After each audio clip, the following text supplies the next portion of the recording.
Odyssey app. Welcome back. Mike Hoss, Jeff Nowak. We are days away. Today's the 11th first practice for the Saints on July 23rd. That will be open to fans 9 to 11.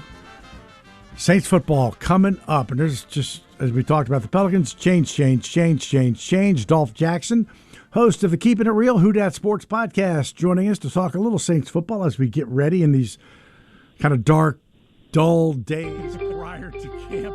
Like there's really, you got Wimbledon, you got the British Open, or the Open Championship, I should say. But then it's football. And so how you doing, Dolph? Welcome to the show. Mike, Jeff, how you doing? Can I come on in? What's going on, guys? Are you as excited as we are? Are you football?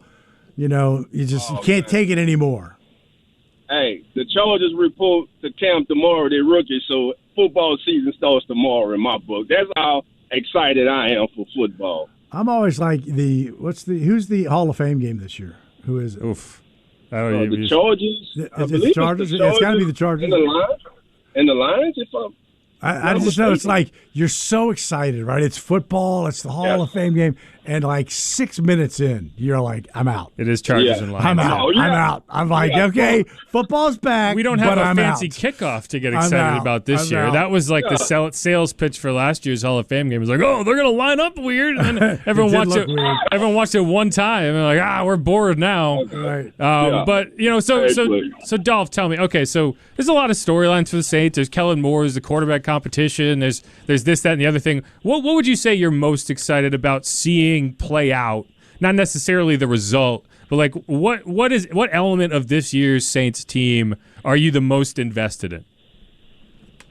Offensive line, and for good reason. Of course, we got high capital on the offensive line. 4 number ones, a high number 2, and one of the best centers in the National Football League, and Eric McCoy. And like you guys were saying earlier, the last 2 years, I agree. Speaking about the number 1 draft picks of the Saints, these kids have hardly been mentioned, but that's a good thing. No news is good news. So really excited to see Calvin Banks Jr. at left tackle. Ty Lisi goes back over to right tackle. And the enigma up front, of course, is Trevor Penning. Can he adapt to playing left guard? And if he is successful as a left guard, I think the Saints have an opportunity to be one of the better offensive lines in the NFC and thus surprise teams, because the Eagles taught us last year, if nothing else, football is still won in the trenches. So offensive line, guys, would be where I'm most interested in seeing. And who's going to be that swing tackle and that guard? That 6 and 7 offensive lineman is going to be very important too. Probably 7, 8, and 9 these days, right? That's true. It's not just, you know what I mean, and the way it's been the last few years for this team. It hasn't been, 6 and 7, but man, 8, 9, 10. You just there's never enough. I'm a Landon Young truther. I like Landon Young. Maybe I'm just like a homer, but I enjoy I appreciate what Landon Young has done. The same way I appreciated James Hurst. Was not the best tackle in the world, but the fact that they were like, hey, we need a guard. Can you play guard this week? I got it. Never played guard in my life. I'll go in there for you though. And I think he's gonna be they brought him back. I think he's gonna be that dude. Yeah, I had high expectations for Landon Young, and I kind of was down on him for a while.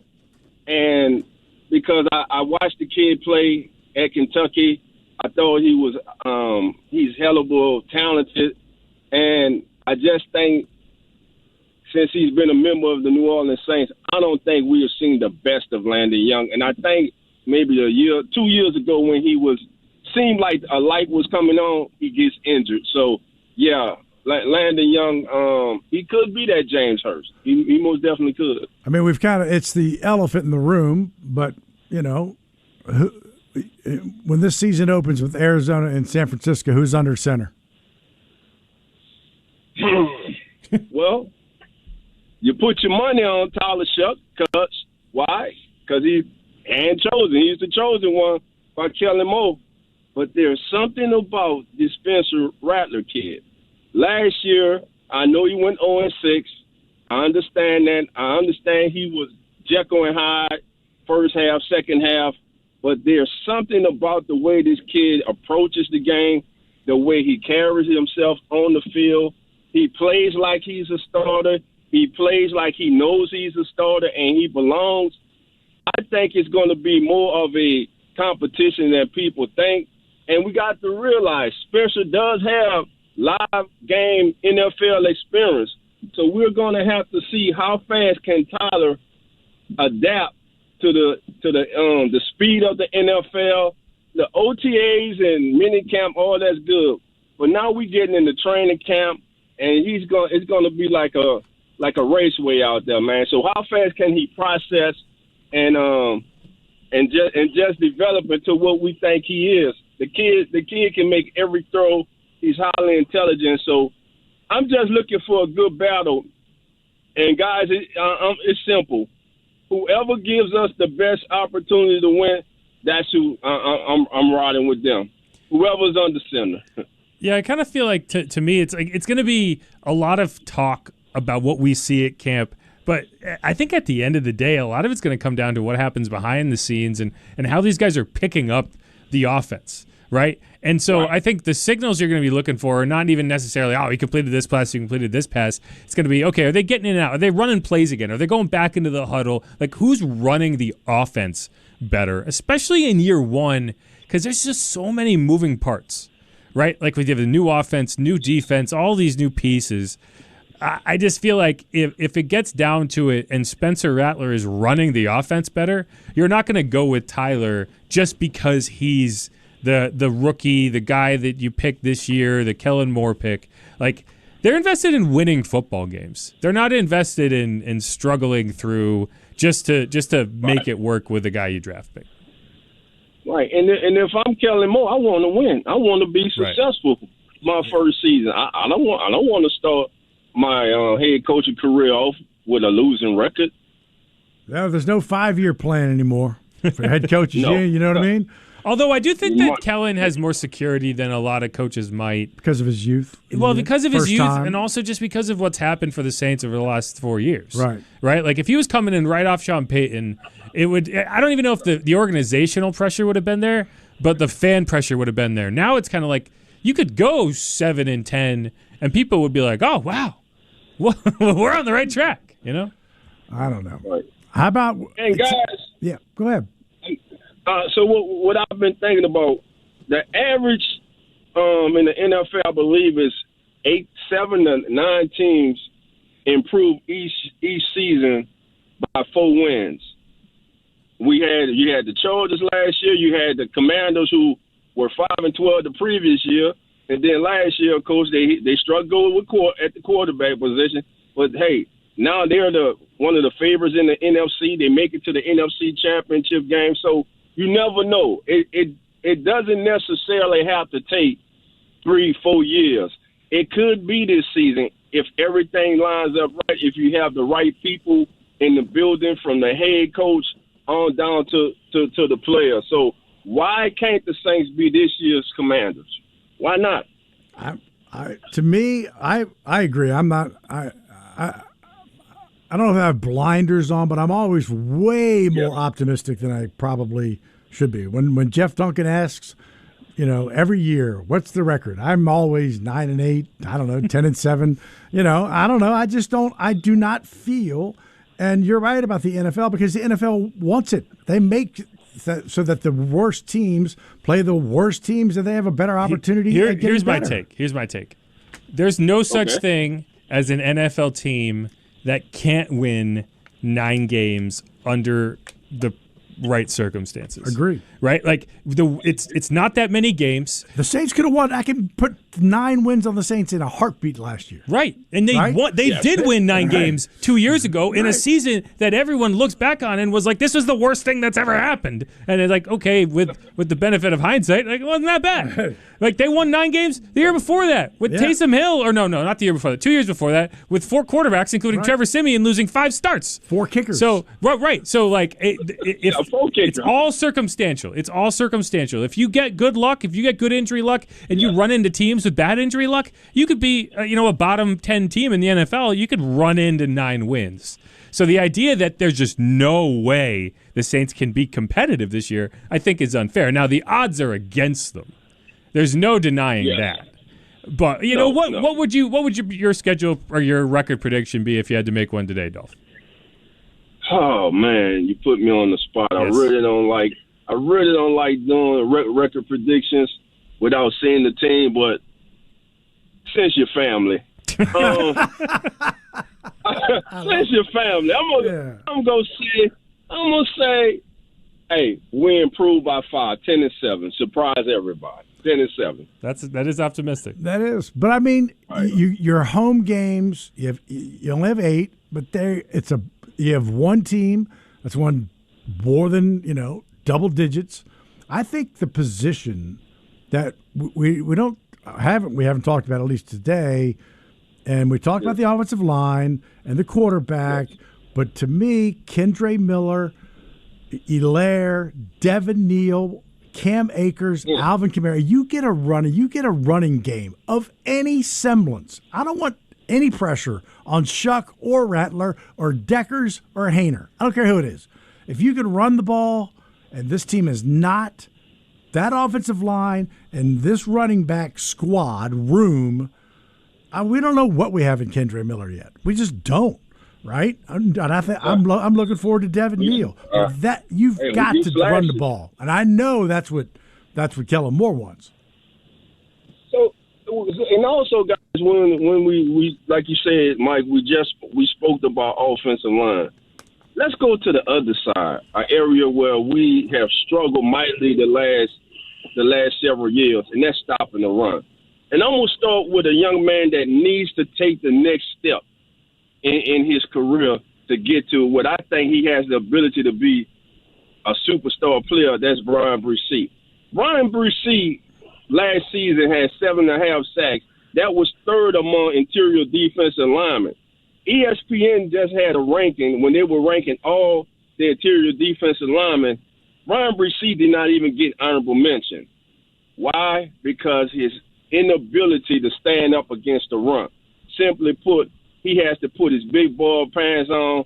He has to become better at his gap control. He has to become better at stopping the run and become a more complete player. Because if that happens, we already know what he can do as an inside rusher. And 7.5 sacks for an inside interior defensive lineman, that's pretty darn good, guys.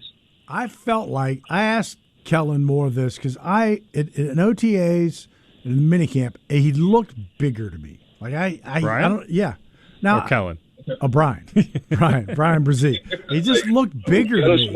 And so I asked Kellen. Kellen said, I don't know. I don't. It's hard to. Again, these guys they're not. It's helmets and shorts, right? So it's hard to tell. But he looked bigger to me. He has done. Here's what I'll say about Brian. Then I'll be quiet. He can do some things on the field that a lot of guys with that size at that position physically cannot do. Right? He'll do something and you'll go, holy cow. Right? Like and jump over the line to block jump over the line, goal. block, just spin. He's got a spin move that you don't even see the spin. It's so fast. So, but you're right. But if you, it's the same thing. I try not to be the broken record, but I am. If you can't stop the run, if you can't run the ball, this would be a 5-minute show, right? Because that's everything. Yes, most definitely. And a surprise cut, guys.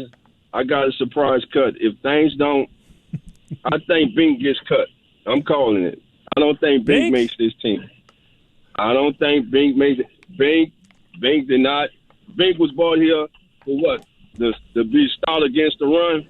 He was not successful last season. Matter of fact, they were subbing Binkin a lot for Brian Bresee last season, hoping to get better performance against the run, but it just didn't materialize. See, and of course go ahead. I'm gonna disagree with you on that, just because you need a nose because of the system. The system changes. I think that he's gonna fill a role in this scheme that you need, and that's going to be someone to back up Godchow as a nose. So he's going to have some utility that he might not have had last year. Now, that could be Christian Boyd, too. I think Christian Boyd has some nose in his game. Come on, let's get him on offense. Like, we don't have a fullback on this roster. You're telling me you can't get in the goal line and get Bink out there? Full Bink action? Bink has the H-back. Yeah. He'll do it. He'll do it in a heartbeat. I don't even know if Kellen Moore knows yet just how loud Bink's going to be about, give me the ball. But yeah, no, there's I think there are going to be a few surprise cuts in that, there's so much turnover from the coaching staff. I think there are a few guys on this roster that we look at and kind of just pencil in and say like, of course they're going to be here. But that's not necessarily going to be true, and they might be viewed differently by some of these new coaches. They want their guys. If they're going down, that's the way Dennis Allen was in year 2. He's like, heck with this. Yeah. If I'm going out with my people. And unfortunately he did. Is there anybody in the draft? Anybody? Last question for me. Anybody in this draft class beyond Kelvin Banks? I think we know what we're going to get. Shuck, it's going to be a battle. So in the next, Broughton, Sanker, Stutzman, Riley, Neal, Matavio, and Diggs. Of those guys, is there anybody that you're like? To me, it's Devin Neal, right, for a 6-rounder. But anybody in the back end of the draft class that you're like, man, I want to see this cat on the field. Riley, Quincy Riley, most definitely, Quincy Riley. He's going to get an opportunity. I think he's going to get an opportunity unless Asante Samuel Jr. walks through the door in a couple of days. But Quincy Riley and another guy I think that we're overlooking. But every time this young man got an opportunity last season and the season before, Rico Payton. I like Rico Payton. I just think he's a good football player. Rico. I do like me a special teams ace. I do love me a special teams ace, and the Saints always have those. I'll say Jonas Sanker. I think Jonas is going to be a very good player in this league. I'm not sure exactly what he's going to play yet, but I do like Jonas Sanker. Yeah. All right. Well, hey, Dolph, appreciate the time. Host of Keeping It Real, Who Dat Sports Podcast, man. We're not too far away. July 23rd, we'll be at it, baby. Yes, sir. Yes, sir. Have a great weekend. You bet, baby. Have a good weekend. All right, man. Thanks. Come on in. All right, thank you, guys. Thanks, Dolph. Founder of the Come On In Sports Network. Back after this. WWL, AMFM.com. Always free on the Odyssey app.